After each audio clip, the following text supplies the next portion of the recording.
Dear Dhamma friends, at this moment I would like to share some Dhamma facts with you about human attachments, human desires and how to let go of them, how to abandon them.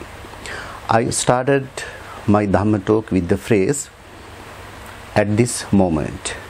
Before discussing the relevant Dhamma facts on human attachments, human desires and how to let go of them, I think it's better we will see what this present moment is.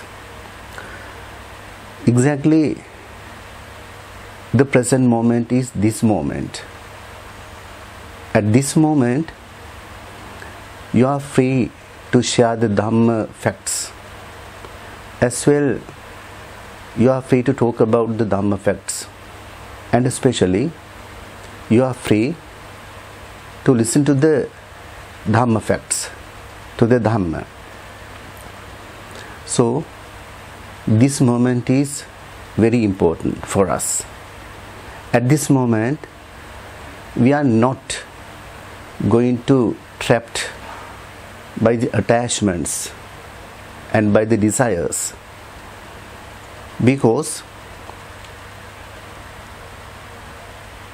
now at this time, at this moment, we have to give up the baggage of past and future. Later on, I will explain about this, about the baggage and how to be free. I normally would like to call this time, this moment, monastery moment, or monastery time, or holy time, because at this moment we can try to keep up our mind in a calmer state. If not, the human mind is generally always getting defiled by the adventitious thoughts, by the thoughts that come from outside, through our five senses to the mind: eye, ear, nose, tongue and body. Through those five senses to the mind, and these defiled thoughts may disturb us, may disturb our mind. Therefore, we should not allow these thoughts, these defiled thoughts, enter our mind and disturb it. To maintain this present moment unchanging, we have to be aware of this present moment. When we are aware of this present moment, then it is called present moment awareness. As well, this present moment awareness is the stage 1, as the forest masters and meditation teachers have pointed out in meditation. To achieve this present moment awareness, we have to give up the baggage of past and future. This is what I first promise you to explain later on.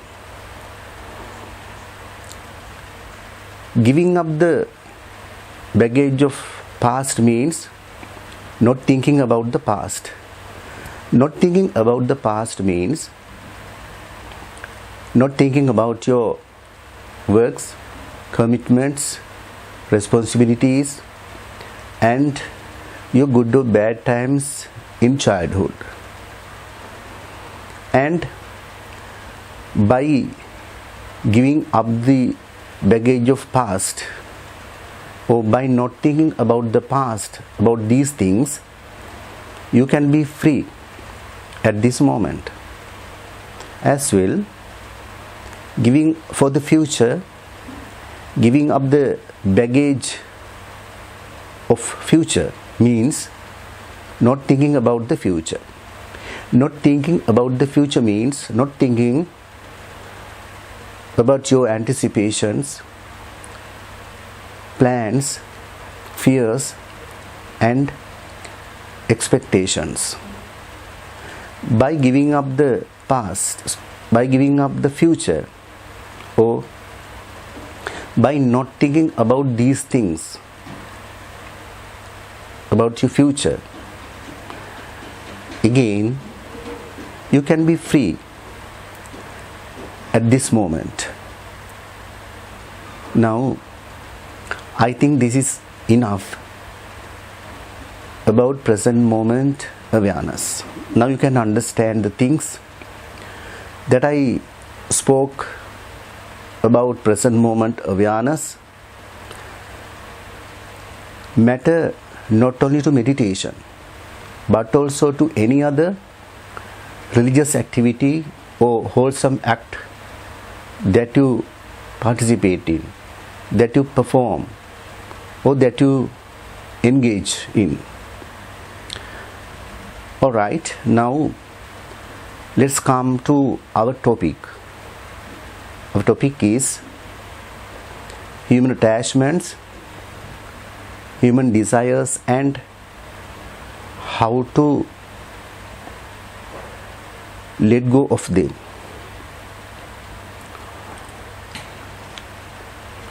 The teachings of the Lord Buddha are very interesting. These teachings sometimes discuss serious issues like human attachments, human desires, aversion, delusion, and the like. This Dhamma Talk also such an explanation. As we are human beings, we are attached to animate things. We are so much attached to people. For example, to your relations, to your parents, especially to your kith and kin, to your children, and friends, acquaintances, companions, and attached to animals too, especially to your pets. And you are desirous of inanimate things too, both movables and immovables. Desirous of houses, buildings, vehicles and lands and all that, to all physical things too.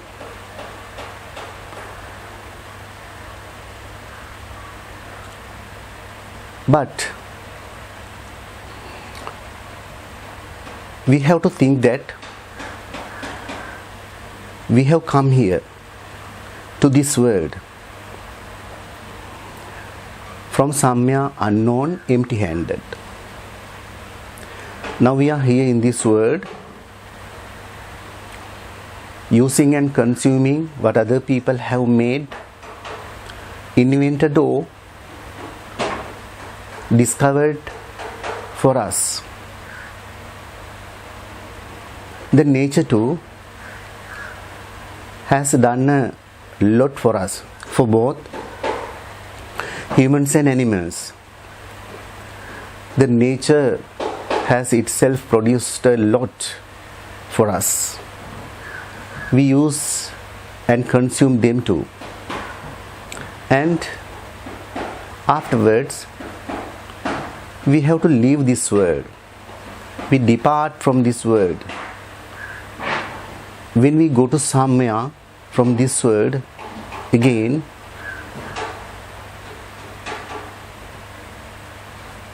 we have to go empty-handed. But we have forgotten that one person may never own another. we never own another people. Your relations, parents, children, friends, and all that. Also, you never own all other physical things too. Houses, buildings, vehicles, and all that. But we have started possessing these things, owning these things, owning people, owning animals, and also we have started owning all other physical things too. Some parents think of their children, think of their newborn ones, that their children, their sons and daughters, they are not totally made of them, made of parents. They think that about their son and daughter, about their children, it's a being with a past experience, and it's a being with its own individuality, and it's a visitor from somewhere unknown.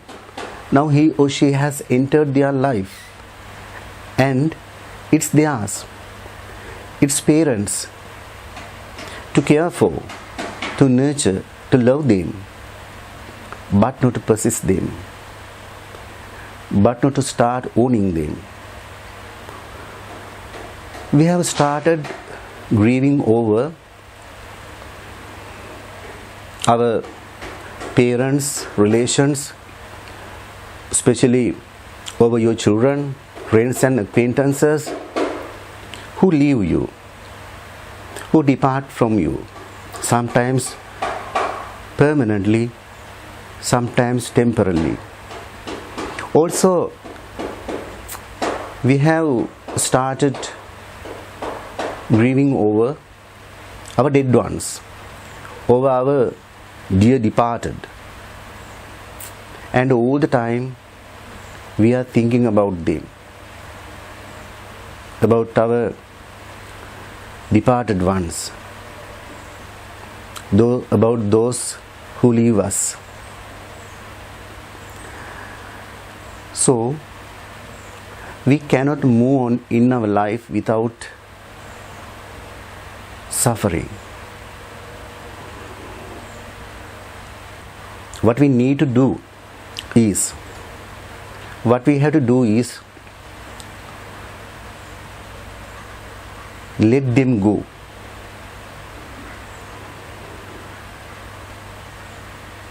If we let them go, we don't want to move on in our life without that much suffering. But we are grieving over them.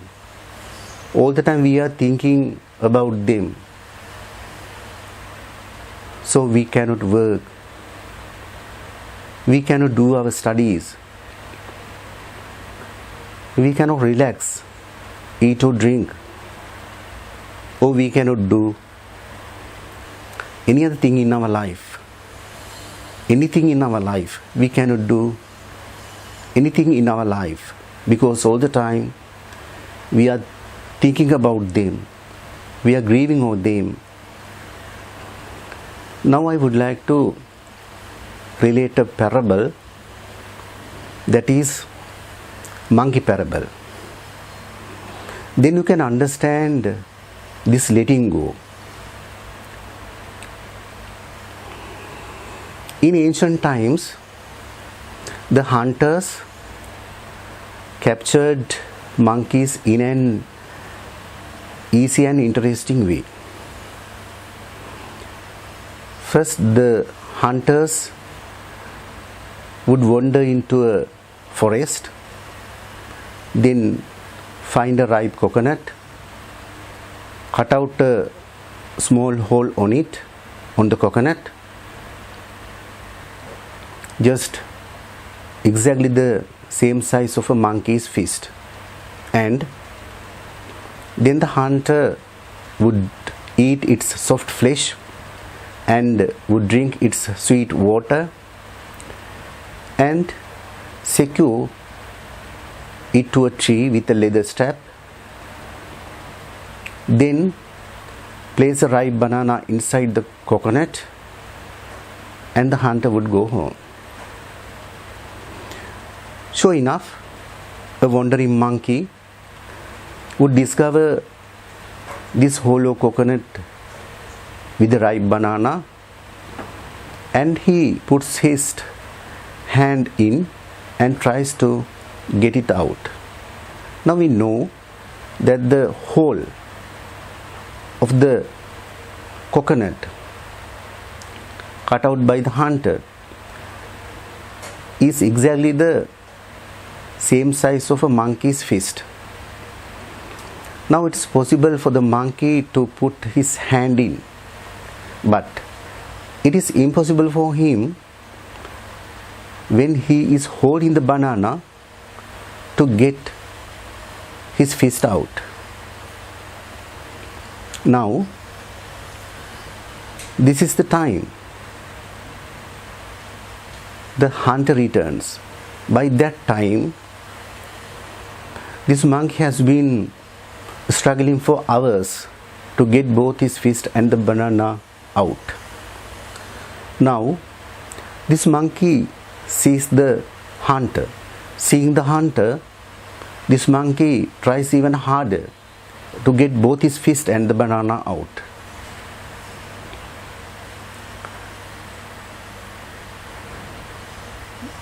If the monkey wants to escape, he has to let go of the banana. But does this monkey let go of the banana? No way. Why? Because this monkey thinks, this is my banana. I found it and it's mine. This is how monkeys get captured. And it's how humans get captured in the same manner, in the same way. Humans get captured, get trapped by the attachments and desires in this long samsara. Now see the following expression. All that's mine, beloved and pleasing, will one day become separated from me.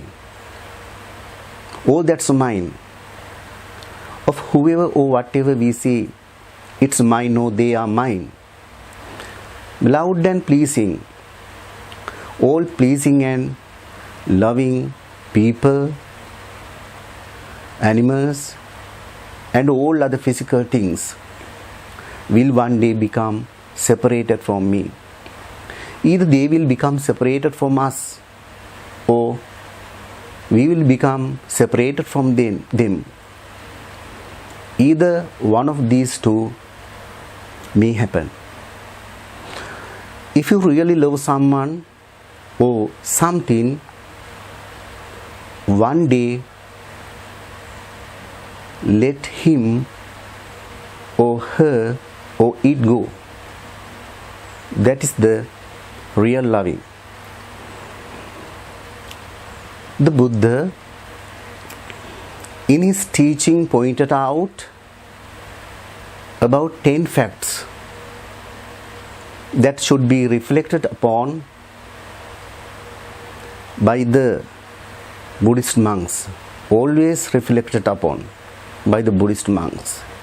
Of those 10 facts, one fact comes like this: there will be a parting someday from those who are loving and dear to me. The death brings this separation to me. This is what a Buddhist monk, every Buddhist monk should be reflected upon.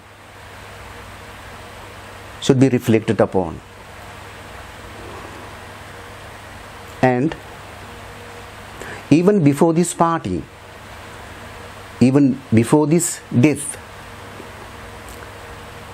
the continuous change, the transformation happens in every human beings, in every human being, and in animals, and in all other physical things too.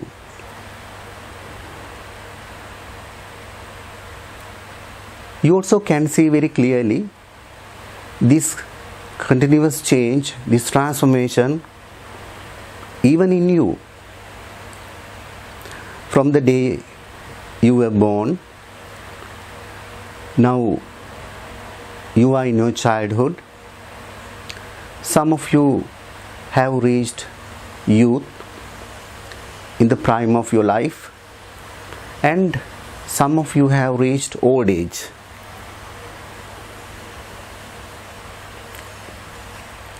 You can see this change, this continuous change, or this transformation when you look at your photographs, when you observe your photographs that you had taken on your birthdays. First you look at the photographs you had taken on your first birthday. Observe them. Then you can see, then you take the photographs of your 10th birthday. Now you can see the difference.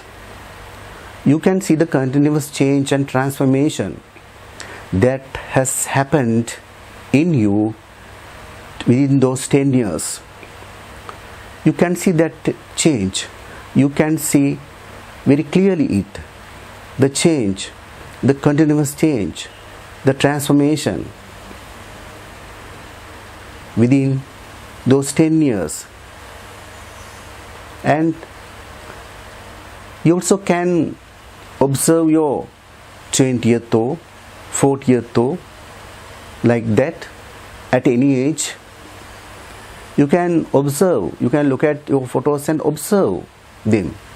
Then you can very clearly see the change that has happened in you, the transformation that has happened in you.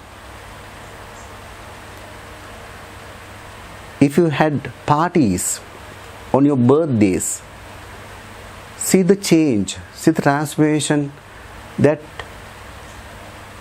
had happened to your parents, to your relations, to your friends, companions. See the change, see the transformation. Even in physical things, this change, this transformation can be seen. Not only in animate things, but even in inanimate things, this change, this continuous change, this transformation can be seen. Think of your home appliances, household utensils, saucers, cups, plates. You are having them for a long time. When you first got them, they were clean and shining, but some of them are lost now. Some have disappeared. Some are broken. Whatever are left are starting to wear out. It's their nature to be that way. Both for animate things and inanimate things. The Buddha says, everything happens for a reason. Nothing happens by chance or by good or bad luck, since the world is conditional and impermanent. Everything is conditioned on cause and effect theory. The cause and effect theory activates everywhere. In humans, in animals, and in all other things, in all other physical things. This cause and effect theory activates. Whatever is conditioned, all that's subject to change. This is the teaching of the Buddha. May all of you be well and happy.